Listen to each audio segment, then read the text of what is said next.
மக்களவைத் தேர்தலில் பெரும்பான்மை இழந்தது, 7 மாநிலங்களில் நடந்த சட்டமன்ற இடைத்தேர்தல்களில் தோல்வியை சந்தித்தது என்று அடிமேல் அடி வாங்கி வருகிறது பாஜக. இதனால் அடுத்து நடக்கவுள்ள 4 மாநில தேர்தல்களில் வென்று காட்டினால் மட்டுமே மீண்டும் அசைக்கவே முடியாத கட்சி என்ற இமேஜ் உருவாகும் என்பதற்காக அதிக கவனம் செலுத்தி வருகிறது. இதற்காக மகாராஷ்டிரா, ஹரியானா, ஜார்க்கண்ட் என ஒவ்வொரு மாநிலத்திலும் மண்ணுக்கேற்ற அரசியல் செய்து புது புது யுக்திகளை கையாள திட்டமிட்டிருக்கிறது. பிரதமர் நரேந்திர மோடி ஆட்சிக்கு வந்த பிறகு பெரும்பாலும் பாஜக ஆளும் மாநிலங்களில் சட்டமன்ற தேர்தல்கள் நடக்கும்போது முதலமைச்சர் யார் என்று முன்கூட்டியே அறிவிக்காமல் மோடியின் முகத்தையும் இமேஜையும் மட்டுமே கொண்டு தேர்தல் பிரச்சாரங்களை செய்து வந்தது பாஜக. ஆனால் இம்முறை மோடி அரசுக்கு பின்னடைவு ஏற்பட்டிருக்கும் நிலையில் வேறு மாதிரியான யுக்தியை கையில் எடுத்திருக்கிறது RSS. அது மட்டுமில்லாமல் ஏற்கனவே பாஜக RSS உறவில் விரிசல் விழுந்திருக்கிறது என்று சொல்லப்பட்ட நிலையில் இந்த 4 மாநில தேர்தலில் முக்கியமான முடிவுகளில் RSS நேரடியாக களத்தில் இறங்க முடிவெடுத்திருப்பதாகவும் தெரிய வந்திருக்கிறது. வேட்பாளர் தேர்விலிருந்து முதலமைச்சர் தேர்வு வரை இந்த முறை RSS தலையீடு அதிகமாக இருக்க போவதாக சொல்லப்படுகிறது. அதன்படி பாஜக ஆளும் மாநிலங்களான ஹரியானா மற்றும் மகாராஷ்டிராவில் முதலமைச்சர்களே பிரச்சார முகங்களாக இருக்க போகிறார்கள் என்று முடிவு செய்யப்பட்டிருக்கிறது. ஜார்க்கண்ட் மாநிலத்தில் மட்டும் பிரதமரின் பெயரை பயன்படுத்தி பிரச்சாரங்கள் மேற்கொள்ள திட்டமிடப்பட்டிருக்கிறது.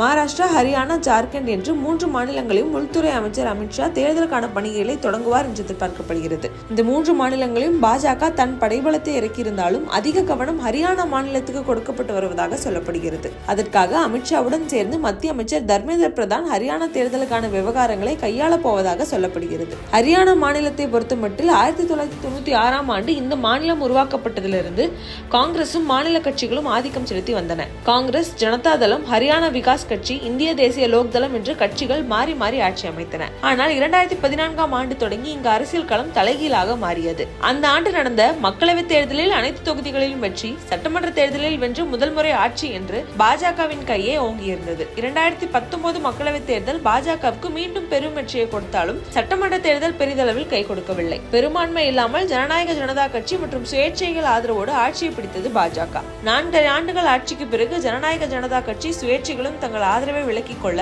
இப்போது பாஜக தலைமையிலான மைனாரிட்டி அரசே நடந்து வருகிறது. போதாக்குறைக்கு நடந்து முடிந்த மக்களவைத் தேர்தலிலும் தன் வசம் இருந்த 5 தொகுதிகளை இழந்தது பாஜக. அதன் நீட்சியாக இந்த தேர்தலில் பாஜக தனித்து போட்டியிட முடிவு செய்திருப்பதாக சொல்லப்படுகிறது. ஹரியானாவில் தங்களுக்கு எதிர்ப்பு எழ காரணம் என்ன என கண்டறிந்து அதற்கான தீர்வுகளை தேர்தல் வாக்குறுதிகளாக கொடுக்க தொடங்கியிருக்கிறது. இதன் முதல் கட்டமாக கடந்த மார்ச் மாதம் ஹரியானாவில் முதல் குழப்பம் எழுந்த போதே முதலமைச்சராக இருந்த மனோகர் லால் கட்டரை மாற்றி நயாப் சிங் சைனியை முதல்வராக்கியது பாஜக. அதன் மூலம் ஆட்சிக்கு எதிராக இருந்த மனநிலையை சரிகட்ட முடியும் என்று இந்த அரசியல் முடிவை எடுத்தது பாஜக. பாஜகவுக்கு ஹரியானாவில் முக்கிய சவாலாக இருப்பது ஜாட் மக்கள். ஹரியானா மக்கள் தொகையில் 25% ஜாட் மக்களே இருக்கின்றனர். பாஜக கொண்டு வந்த அக்னிபாத் திட்டம் ஜாட் மக்களை பாஜகவுக்கு எதிராக திருப்பியிருக்கிறது. காரணம், ஆங்கிலேயர் காலத்திலிருந்தே இந்திய ராணுவத்தில் ஆதிக்கம் செலுத்தி வந்த ஜாட் சமூகம் இந்த அக்னிபாத் திட்டத்தினால் வேலை வாய்ப்புகளை இழந்து அதிக பாதிப்புக்கு உள்ளாகி இருக்கிறது. இதனால் ஜாட் மக்களின் வாக்குகளை பெற திட்டங்களை தீட்டி வருகிறது பாஜக. அத்தோடு ஹரியானா மாநிலத்தின் விவசாயிகளுக்கும் விளையாட்டு வீரர்களுக்கும் ஊக்கத்தொகை வழங்குவதற்கான வாக்குறுதியை கொடுக்க திட்டமிட்டிருக்கிறது பாஜக.